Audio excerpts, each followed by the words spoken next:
नमः शिवाय, हर हर महादेव, जय महाकाल। कैसे हैं आप सभी शिव भक्त। आप सभी शिव भक्तों के ऊपर मेरे देव आदिदेव महादेव की कृपा बनी रहे। आपके जीवन के बड़े से बड़े दुख, बड़े से बड़े कष्ट भी खत्म हो और आपकी कामनाएं पूरी हो, यही मैं महादेव जी से और मैया पार्वती जी से विनती करता हूं। देखिए, हम सबको पता है कि पूज्य गुरु जी ने शिव महापुराण की कथा के दौरान मंगलवार के दिन करने वाला एक ऐसा अचूक उपाय बताया जो कि आपको 3 चमत्कारी चीजों से करना होता है। पूज्य गुरु जी ने कहा कि आपके घर की समस्याएं खत्म नहीं हो रही है, कभी धन को लेकर के, कभी बीमारियों को लेकर के, कभी कोई ना कोई बाहरी कोई ऐसी समस्याएं आपके घर में आ जाती है जो कि आपके बनते बनते कार्य को बिगाड़ देती है। घर में बिल्कुल भी सुख ना हो, शांति ना हो, धन की कमी सी होने लगी है, व्यापार, दुकान, फैक्ट्री अच्छी चलती चलती अपने आप घाटे में जाने लगी है, कोई कामना है आपकी, कोई इच्छा है जो महादेव तक नहीं पहुंच रही है, उसके लिए आपने उपाय भी करे, व्रत भी करे, पंडित को बुला करके अनुष्ठान भी करा लिया, लेकिन फिर भी कुछ नहीं हुआ, तो ये वीडियो आपके लिए है। पूज्य गुरु जी की कथा से सुन करके और समझ करके इस पूरे उपाय को बहुत ही आसान भाषा में आप सभी लोगों को बताऊंगा, परंतु उससे पहले आप सबसे बस एक छोटी सी प्रार्थना करना चाहूंगा कि जो भी शिव भक्त पहली बार आए हैं, चैनल को सब्सक्राइब जरूर से कर लीजिएगा और वीडियो को लाइक करके देव आदिदेव महादेव का कोई सा भी प्यारा नाम कमेंट बॉक्स में लिखना बिल्कुल भी मत भूलिएगा।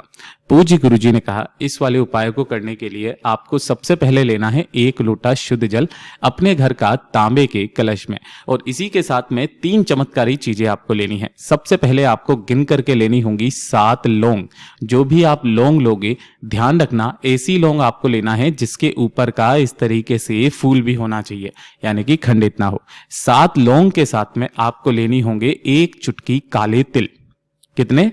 1 चुटकी काले तिल लेने हैं, चाहे कितनी भी संख्या आ जाए, इसकी संख्या गुरुदेव ने फिक्स नहीं बताई है। और लेनी है 5 काली मिर्च, इनका ध्यान रखना, 5 काली मिर्च, 7 लौंग और 1 चुटकी काले तिल। ये जो काली मिर्च के दाने लो, ये भी आपको आखा ही लेने हैं। और 1 लोटे शुद्ध जल के साथ में आपके घर के आसपास जो भी भोलेनाथ का मंदिर है वहां पर आप पहुंच जाना। यहां पहुंच करके जो भी पूजा पाठ अर्चना करनी है वो करना। हमेशा ध्यान रखा करो आपका मुख उत्तर दिशा की तरफ में होना चाहिए, इसलिए शिवलिंग के पीछे की तरफ में बैठ करके उपाय किया करो। यहां बैठकर जो भी आपको पूजा पाठ अर्चना करनी है वो पहले कर लीजिएगा।